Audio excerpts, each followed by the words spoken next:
மோடி அரசின் மீது ஒரு பரபரப்பான குற்றச்சாட்டை வைத்திருக்கிறது காங்கிரஸ். இந்தியாவே இறந்தால் அதிர்ந்து போகக்கூடிய அளவுக்கான ஒரு குற்றச்சாட்டு. எதற்காக இப்படி எல்லா கட்சிகளையும் உடைத்துக் கொண்டிருக்கிறார்கள்? மோடியினுடைய நோக்கம் இதுதான். பாஜக இதை செய்வதற்காகத்தான் எல்லா கட்சிகளையும் உடைத்து 3/2 பங்கு மெஜாரிட்டியை கொண்டு வருவதற்கு ஓடிக்கொண்டிருக்கிறார்கள் அப்படின்னு என்ன குற்றச்சாட்டுகளை முன்வைத்திருக்கிறார்கள்.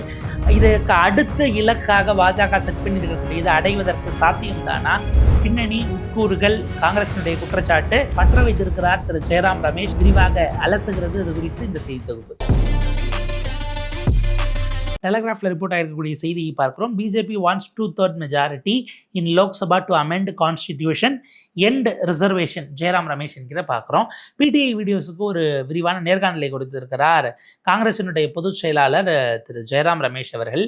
அகில இந்திய காங்கிரஸ் ஏஐசிசியினுடைய பொதுச் செயலாளர், இந்தியன் நேஷனல் காங்கிரஸினுடைய ஏஐசிசி நம்ம எடுத்துக்கலாம், அகில இந்திய காங்கிரஸ் கமிட்டியினுடையது. அப்போ அவர் என்ன சொல்கிறார், முதல்ல அடிப்படையில் விமன் ரிசர்வேஷன் அதை டீலிமிட்டேஷனோட சேர்க்கணும், அதனோட சேர்த்து விமனுடைய ரிசர்வேஷனை காலி பண்ணணும். அதற்கு பிறகு ஒட்டுமொத்தமாக விமனுக்கான இந்த ஹாரிஜான்டல் ரிசர்வேஷனை காலி பண்ணிவிட்டு ஏற்கனவே இருக்கக்கூடிய உங்களுக்கு இருக்கக்கூடிய கம்யூனிட்டி பேஸ்ட் ரிசர்வேஷன்ஸ் இருக்கு இல்லையா, அதை காலி செய்வது தான் அவங்களுடைய ஒட்டுமொத்த எண்ணம் அப்படின்னு குறிப்பிடுகிறார். ரியல் அண்ட் அல்டிமேட் டார்கெட் அவங்க வந்து என்ன கான்ஸ்டியூஷன் அமெண்ட்மெண்ட் வேணாலும் 2/3 வந்தால் கொண்டு வந்துக்கலாங்கிறதுக்கு போகிறாங்க. நோக்கம் பட்டியல் சமூக மக்கள், பழங்குடியின மக்கள் மற்றும் பிற்படுத்தப்பட்ட மக்களுக்கான இடஒதுக்கீட்டை அழித்து ஒழிப்பது அப்படிங்கிறதான் வெளிப்படையாக அவங்க சொல்லாதது அஜெண்டான்னு குறிப்பிடுகிறார். இதற்கு முன்பாக காங்கிரஸில் இருந்து போய் பாஜகவுக்கு போய் அங்கே வந்து சேர்ந்து எல்லாத்தையும் அனுபவித்தவர்கள் நாளைக்கு அவங்க தோக்கும்போது இங்கே வந்தால் நாங்கள் சேர்த்துக்க மாட்டோம் என்பதையும் அவர் சேர்த்து குறிப்பிடுகிறார். பொலிட்டிக்கல் பார்ட்டிஸ் வெறும் அமைப்புகள் மட்டுமல்ல, மக்களினுடைய குறிப்பாக இளைஞர்கள் பாதிக்கப்படுவதற்காக அரசியல் கட்சிகளும் வீதிகளுக்கு வர வேண்டிய நேரம் வந்திருக்கிறது அப்படின்னும் அவர் குறிப்பிடுறார். பாஜக எதற்காக டீலிமிட்டேஷனை திரும்ப திரும்ப கையில் எடுக்கிறது?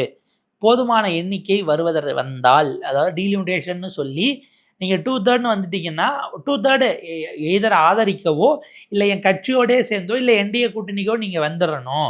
அப்படி வந்தீங்கன்னா தான் நாங்கள் 2/3 எண்ணிக்கையை வைத்து என்னவெல்லாம் சாதிக்கலாம், எதை வேண்டுமானாலும் சாதிக்கலாம்ங்கிறது பதிலாக இருக்கிறது. பாஜக 2/3 மெஜாரிட்டி ரிசர்வேஷனுக்கு வருமானு கேட்கும்போது 2024 ரொம்ப தெளிவாக அவங்க அதுக்கு தான் 400ன்னு திரும்ப திரும்ப மோடிஜி ஆப்கி பார் 400 பார் அப்படின்னு திரும்ப திரும்ப அந்த 400 சொன்னதற்கான காரணம் கான்ஸ்டிடியூஷனை கம்ப்ளீட்டாக நினைத்ததை போலெல்லாம் மாற்றுவது என்கிற இடத்திற்கு அவர் நகர்த்துறாரு. இடஒதுக்கீட்டை ஒழிப்பது, அவங்க வந்து கேஸ்ட் வைஸ் நாங்கள் சென்சஸ் எடுக்கிறோன்னு சொன்னாங்கன்னா அது ஒரு ஃபேஸ் சேவர். சென்சஸ் எடுத்துட்டு அதுக்கு தகுந்த மாதிரி ப்ரப்போர்ஷனல் ரெப்ரசன்டேஷன் கொடுப்பாங்களா? ஆப்வியஸாக கிடையாது. ஆனால் நோக்கம் மோடி அவர்களுக்கு தெரியும். இன்னைக்கு அடுத்து பார்த்தீங்கன்னா chief minister of Uttar Pradesh Yogi Adityanath சொல்லுகிறார், ஆன் ரெக்கார்டில் ரிசர்வேஷன் வந்து போதும், அதான் இவ்வளோ நாள் இருந்துருச்சுங்கிற மாதிரி சொல்கிறாரு. ஆர்எஸ்எஸ் லீடர்கள் வந்து பார்த்திங்கன்னா ரிசர்வேஷனுக்கு எதிராக தொடர்ந்து பேசுகிறாங்கன்னும் போது ஒரு நோக்கத்தோடு ஒரு செயல் திட்டத்தோடு அந்த வடிவமைத்து கொண்டு தான் ஆர்எஸ்எஸ் பாஜக இயங்கி கொண்டிருக்கிறது அப்படின்னு குறிப்பிடுறாரு. விமன் ரிசர்வேஷனுக்கு ஏற்கனவே பில்லை பாஸ் பண்ண பிறகு டீலிமிட்டேஷனுக்கு பின்னாடி போய் பாஜக ஏன் போய் ஒளிந்து கொள்கிறது? அப்போ பெண்களுக்கான மகளிருக்கான இடஒதுக்கீடு அப்படிங்கிறதுல நீங்கள் இருக்கீங்கன்னா, நாரி சக்தி வந்தன் அபியமான் அப்படிங்கிற அதிநியம் இதை கொண்டு வந்தீங்க இல்லையா, அந்த திட்டத்தை இப்போ இருக்கக்கூடிய 543 என்கிற எண்ணிக்கையோடு சேர்த்து நீங்கள் உங்களால் இப்போவே இம்ப்ளிமெண்ட் பண்ண முடியும். நினச்சா இன்றைக்கே பண்ண முடியும். ஏன் பண்ண மாட்டேங்கிறீங்க? 2027 சென்சஸ் வருது. சென்சஸ் டேட்டா வந்தவுடன் உடனடியாக அறிவிப்புக்கு வரும்னு இன்றைக்கே ஒரு அறிவிப்பு நீங்கள் பண்ணலாம். நோட்டிஃபை பண்ணுறதே நீங்கள் ஏன் பாஸ் பண்ணது 2024 பண்ணதை 26 ஏப்ரல் வரைக்கும் ஏறத்தாழ 2 வருடம் 2 மாதம் வெளியே விடாமல் வைத்திருந்ததற்கு என்ன காரணம் அப்படிங்கிற கேள்வியை கேட்குறாங்க. கான்ஸ்டியூஷன் அமெண்ட்மெண்ட் பில் தோற்கடிக்கப்பட்டதை குறித்து பேசும்போது அதை எக்ஸ்பேண்டும் பண்ணுறாங்க. அதை 800ஆக எண்ணிக்கையை மாற்றுவது தொடர்பாக வரும்போது எதற்காக நாங்கள் வாக்களித்தோம், இவங்க இந்த திட்டத்தோடு வரதுனால நாங்கள் எதிர்த்து வாக்களித்தோம். உடனே இவங்க என்ன சொல்கிறாங்க, மகளிருக்கு எதிராக மகளிருக்கு உரிமை கொடுப்பதை காங்கிரஸும் இந்தியா கூட்டணி கட்சிகளும் தடுத்து விட்டார்கள்னு பேசுகிறாங்க. மகளிர் இடஒதுக்கீடு நாங்களும் ஆதரித்து வாக்களித்து தானே நாடாளுமன்றத்தில் ஏறத்தாழ ஒரு மனதாக பாஸ் ஆச்சு. ஐ 2 உறுப்பினர்கள் என்னமோ தான் லோக்சபாவில் எதிர்த்து வாக்களித்தாங்க. ராஜ்யசபாவில் அதுவும் கிடையாதுன்னு நினைக்கிறேன். ஒட்டுமொத்தமாக எல்லா கட்சிகளும் சேர்த்து வாக்களித்து இவங்க யாரெல்லாம் பெண்களுக்கு எதிரானவர்கள் சொல்கிறீங்களோ அதே காங்கிரஸும் திமுகவும் திரிணாமுல் காங்கிரஸும் சமாஜ்வாதி கட்சியும் ராஷ்ட்ரிய ஜனதா தளமும் இவங்கெல்லாம் இணைந்து வாக்களித்து, ஜார்க்கண்ட் முக்தி மோர்ச்சாவும் இவங்கெல்லாம் இணைந்து வாக்களித்து ஆம் ஆத்மியும் அழித்து தானே இந்த நாரி சக்தி வந்தன் அபிநியம் வந்து பாஸ் ஆச்சு, அதிநியம். அப்போ நீங்கள் அப்படி சொல்வதே அடிப்படை முகாந்திரமற்றது அப்படின்னு நம்ம பார்த்துக்கலாம் இல்லையா? இது அவங்க குறிப்பிட்றாங்க. எதிர்க்கட்சிகள் நாங்கள் இணைந்து தான் வாக்களித்தோம். ஹோம் மினிஸ்டர் உள்ளபடியே அவர் ஹியூமிலியேட் ஆயிட்டாரு. தான் அவமானப்படுத்தப்பட்டதாக அவர் உணர்ந்தார். அந்த மாதிரியான ஒரு விஷயம். இப்படி நம்ம தோற்கடிக்கப்பட்டதே ஒரு அவமானகரமாக அவர் கருதினதை தான் பார்க்குறோம். பிரதமர் ரொம்ப கோபமாயிட்டார். அவருடைய முகத்திலே அந்த முகம் அப்படியே சிவந்த மாதிரி இருந்ததெல்லாம் நாங்கள் பார்த்தோம். அவருடைய ஃபேஸ் ரியாக்ஷன்ஸ் வச்சுட்டு கோபம் வெளிப்பட்டது. அவர் கிரிட்டிசைஸ் பண்ணது காங்கிரஸை. ஏன்னா காங்கிரஸ் விமன் ரிசர்வேஷனை கொடுக்க முடியலன்னு. காங்கிரஸ் தான் உங்களுக்கு கொடுத்துட்டாங்களே 543 விமன் ரிசர்வேஷன்னு. இன்னைக்கு நாங்கள் காங்கிரஸ் ஆதரிக்காமல், ஏன்னா நாங்கள் ஏற்கனவே ஆதரித்து ஓட்டு போட்டோம், போடாமலே செய்ய முடியும் போது நீங்கள் ஏன் அதை செய்யலை? இதற்கு பதில் சொல்லாமல் அவர் நேரடியாக எங்கள் மீது பழியை போட்டு தப்பிக்க பார்க்கிறார் திரு நரேந்திர தாமோதர் தாஸ் மோடி, மாண்புமிகு இந்தியாவினுடைய பிரதமர் அப்படிங்கிறதுக்கு வராரு. கூடுதலாக அமித்ஷா என்ன பண்ணுறாரு? டிஃபெக்ஷன்ஸ் அதிகமாக்குவதற்கு தொடர்ந்து எண்ணிக்கையை, அதாவது நீங்கள்லாம் நாங்கள் கேட்டோம், அதாவது நாங்கள் சாத்வீகமாக கேட்டு எங்களுக்கு நீங்கள் பெண்கள் இடஒதுக்கீட்டுக்கு ஓட்டு போடுங்கன்னு கேட்டோம். சாத்வீகமாக கேட்டதுக்கு நீங்கள் வாக்களிக்கலை. அப்போ என்ன பிரச்சோதகமாக பயாலகமாக அந்த மாதிரி இப்போ நாங்கள் மோட மாத்துறோம் என்று போய் தான் இருக்கக்கூடிய கட்சிகளை பூரா ஒட்டச்சு எல்லா கட்சிகளிலும் அது அக்ராஸ் இந்தியா டிஃபெக்ஷன்ஸை உருவாக்கி கொண்டிருக்கிறார்கள். என்ஜினியர் பண்ணுறாங்க. அமித்ஷா தான் இதை தொடர்ந்து துரிதப்படுத்தி இருக்கிறார்னு ஜெயராம் ரமேஷ் பேசுகிறார். ஒரே காரணம், அவரே செல்ஃப் ஸ்டைல்டு சாணக்கியா, தானாக உருவாகி வந்த ஒரு சாணக்கியராக தன்னை கிளைம் பண்ணும்போது அவர் தோற்கடிக்கப்பட்டதை அவர் எப்படி ஏற்றுக்கொள்வார்? நரேந்திர மோடி 3 பாஸ் ஆகிடும்னு நினச்சிருக்காரு. ஆனால் நடக்கலை. 298 ஓட்டு தான் அவங்களுக்கு வருது. அதுக்கு மேலே என்டிஏவினுடைய எண்ணிக்கையை தாண்டி எக்ஸ்ட்ரா யாருமே ஓட்டு போடலங்கிறத நம்ம பார்க்குறோம்.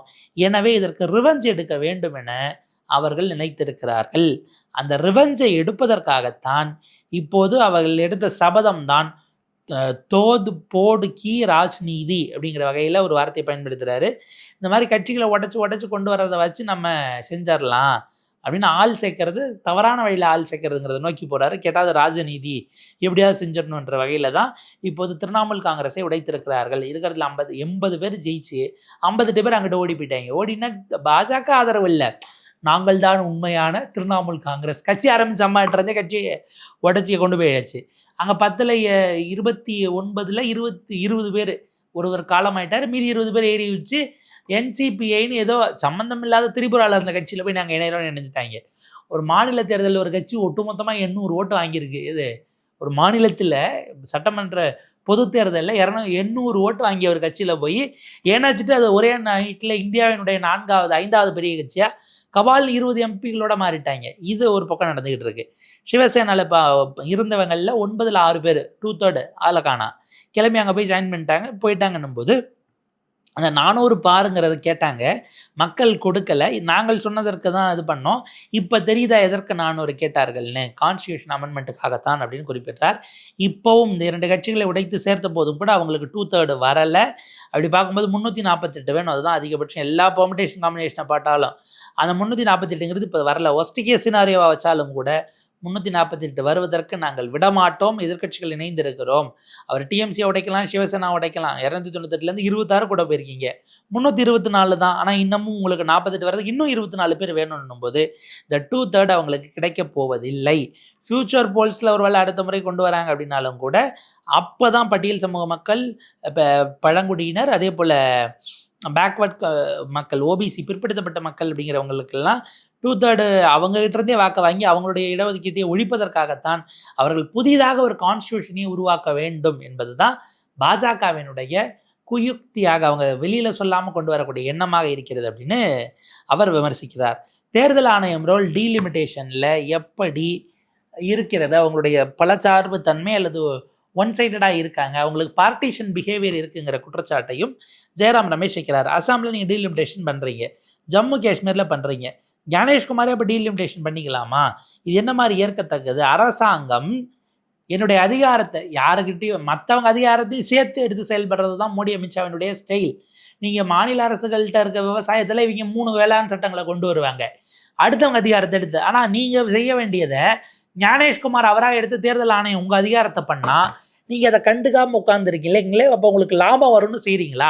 இந்த மாதிரியான ஜுகல்பந்தியை எப்படி அனுமதிக்கிறது அப்படிங்கிற கேள்வியை எழுப்புறாரு.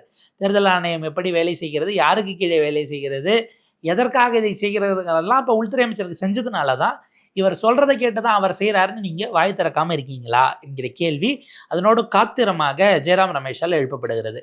அதே போல் அவர் கேட்குறாரு, தேர்தல் ஆணையத்துக்கு கொண்டு போய் பீகார்லையும் வெஸ்ட் பெங்காலையும் உத்தரப்பிரதேசத்துலையும் மிகப்பெரிய பேரழிவை மக்களுடைய முடிவை அதை வந்து வேறு வகையாக பயன்படுத்தி அதில் வந்து ஒரு உள்ளுக்குள்ளே திருகு வேலை செய்தது எஸ்ஐஆர் தான் அப்படின்னு நாங்கள் இப்போவும் குற்றம் சாட்டுறோம். கேஸ்ட் சென்சஸ் முடித்து டீலிமிட்டேஷன் கொண்டு வருவாங்க. அடுத்த லோக்சபாவுக்கும் 543 தான் நீங்கள் போக முடியும். 1/3 அதில் மகளிருக்கான இடஒதுக்கீட்டை மோடியும் அமித்ஷாவும் கொடுக்க வேண்டும். நாங்கள் இதை செய்ய விட மாட்டோம் அப்படிங்கிறதுனால இதை நாங்கள் சொல்கிறோம் என்று குறிப்பிடுகிறார். காங்கிரஸுக்கு இருந்து போனவர்கள் குறித்து யார் யாரெல்லாம் போயிருக்காங்க ஒரு பெரிய பட்டியல் அது இருக்குது. ஏறத்தாழ குறைஞ்சது 100 பேராச்சும் இருப்பாங்கன்னு வச்சுக்கோங்களேன். மூத்த தலைவர்களாக முக்கிய முகங்களாக இருந்தவர்கள் ஜோதிராதித்ய சிந்தியாவாகட்டும், ஜிதின் பிரசாதாவாகட்டும், மிலிந்த் தியோரா, ஆர்பிஎன் சிங், ரமேஷ் போன்றவர்கள் இவங்கெல்லாம் போயிருக்காங்கன்னும் போது பார்ட்டி வந்து திரும்ப அவங்கள நாங்கள் அனுமதிக்க மாட்டோம். நாங்கள் ஆட்சியில் இருக்கும்போது எங்களோட இருந்து எங்களோட லாபம் பார்த்துட்டு இப்போ அங்கே போனதும் போய் உங்களுடைய அரசியல் லாபத்துக்காக ஓடி போனவங்களை நிச்சயமாக கட்சி அனுமதிக்காது, மன்னிப்புலாம் கொடுத்து நாங்கள் ஏற்றுக்க மாட்டோம்னு காங்கிரஸ் உறுதியாக இருக்குங்கிறாரு. இப்போ அவங்ககிட்ட போய் அநேகமாக நிறைய கருத்து கேட்டிருப்பாங்க தேசிய ஊடகங்கள், இந்த மாதிரி நீங்கள் வந்தால் சேர்த்துக்க மாட்டேங்கிறாங்களேன்னு போது நாங்கள் எங்கே அங்கே போனோம் அப்படின்னு அவங்க ஏதாவது சொல்ல போகிறாங்க. இப்போ இது வார்த்தை முதலாக மாறி வெடிக்க போகிறது. வெளியே போனவர்களுக்கு நான் யாரையும் பேர் சொல்ல விரும்பலை, ஆனால் அதிகாரத்தில் இருந்தபோது அதிகாரத்தினை ருசித்து சுவைத்து நீங்கள் எல்லாவற்றையும் அனுபவிச்சுட்டு இந்த கட்சிக்காக உழைத்த எவ்வளோ பேர் இருக்கும்போது நீங்கள் செஞ்சுட்டு துரோகம் பண்ணிட்டு வெளியில் போகிறீங்கன்னா திரும்ப வருவது குறித்து நீங்கள் நினைத்து பார்க்க கூட கூடாது அப்படின்னு அவர் குறிப்பிடுகிறார். அவர் ஜெயராம் ரமேஷ் அவர்கள் குறிப்பிடுகிறார். இப்போ இதுதான் கவனிக்க தகுந்த ஒரு விஷயமா இருக்குது. கடந்த 12 ஆண்டுகள் எப்படி மக்கள் வந்து காத்திருந்திருக்கிறார்கள். இல்லை காங்கிரஸ் கட்சி வந்து வெறும் சில தோல்விகளுக்காகலாம் துவண்டு விழக்கூடிய இயக்கம் இல்லை என்பதைத்தான் நாங்கள் காட்டியிருக்கிறோம். எப்போதும் மக்களுக்கான கட்சியாக காங்கிரஸ் இருக்கும். இப்படி இளைஞர்களாக இருக்கக்கூடியவர்கள் அதிகாரத்துக்காக ஓடுறதுங்கிறது தான் ரொம்ப வருத்தத்துக்குரியதாக இருக்குது. மூத்தவர்கள் என்னை விட இளைஞர்களாக இருந்தவர்கள் ஜோதிராதித்ய சிந்தியாவில் தொடங்கி பலரும் இவரை விடவும் இளைஞர்கள் அவங்க போனதுங்கிறது கொஞ்சம் வருத்தத்துக்குரியதாக இருக்கிறது. ஆனால் அவங்கள திரும்ப எடுத்துக்கக்கூடாதுங்கிறது கட்சியினுடைய கருத்து இல்லை, என்னுடைய தனிப்பட்ட கருத்தாக நான் வைக்கிறேன்னு சொல்கிறாரு. அரசியல் கட்சிகள் மூமெண்ட், அதாவது சிஜேபி தொடர்பான விமர்சனம் வருது. இளைஞர்களுக்காக இன்றைக்கி வராங்க, போராடுறாங்க, ஜந்தர் மந்தரில் அவங்களுக்கு அங்கே குடி தண்ணீர் போகிறதுக்கு இல்லைன்னு குற்றம் சாட்டுறாங்க, அவங்களுக்கான கழிவறைகளை பயன்படுத்த முடியலன்னெலாம் வருது. இதெல்லாம் செய்யக்கூடிய அளவுக்கு நீ எதிர்கட்சிகள் செய்தீர்களா அப்படின்னும் போது அவங்க வந்து செய்கிறாங்க. சிஜேபி ப்ரொட்டஸ்ட் பண்ணுறாங்க. ஒரு மூமெண்ட்டாக இளைஞர்களுடைய ஃப்ரஸ்ட்ரேஷனை தான் அது காட்டுது. ஆனால் தனியாக இப்படி அமைப்புகளாக இவங்க எடுத்துகிட்டு போகிறத விடவும் அரசியல் கட்சிகளால் தான் இதை வந்து கொண்டு சரியான முறையில் செல்ல முடியும்னு ஒரு அக்கண்ணாவை வைக்கிறார் திரு ஜெயராம் ரமேஷ் அவர்கள். டீப் ஸ்டேட்லாம் வருது அப்படின்லாம் சொல்கிறாங்க, அதெல்லாம் கிடையாது. ஆனால் சிலர் சொல்கிறாங்க இளைஞர்களுடைய கோபம் அப்படிங்கிறாங்க. ஆனால் இது ரெண்டுமே இதுதான் நீங்கள் ப்ரூவ் பண்ண முடியாது. சோஷியல் மீடியா ஸ்பேஸில் கிடைத்ததை வைத்து அவங்க நகர்த்திட்டு போகிறாங்களே தவிர சோஷியல் மீடியாவில் அவங்களுக்கு நிறைய ஸ்பேஸும் கிடைக்கிது. ஆனால் அரசியல் கட்சியாக இருந்தால் இதை வேறு பக்கம் உங்களால் அடுத்த கட்டத்துக்கு எலிவேட் பண்ண முடியும்.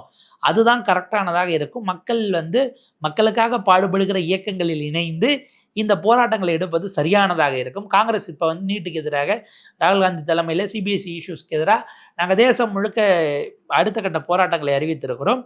தொடர்ந்து நாங்கள் முன்னெடுத்து செல்வோம். ராகுல் காந்தி தொடர்ந்து இதை எழுப்பிக்கொண்டே இருக்கிறார். தேர்வு முறையிலிருந்து மக்களினுடைய வரிப்பணத்தில் இந்திய கல்வி முறை எப்படியெல்லாம் மாற்றியிருக்கிறார்கள் என தொடர்ந்து பேசுகிறார் ராகுல் காந்தி அவர்கள்னு அவரை அதை கோட் பண்ணுறாரு. கோட்டால் அவர் போய் கொடுத்த ப்ரெசன்டேஷன் ஆகட்டும், தேசம் முழுக்க தன்னுடைய கவனத்தை அவர் பக்கம் திருப்பி இருக்கிறார் ராகுல் காந்தி.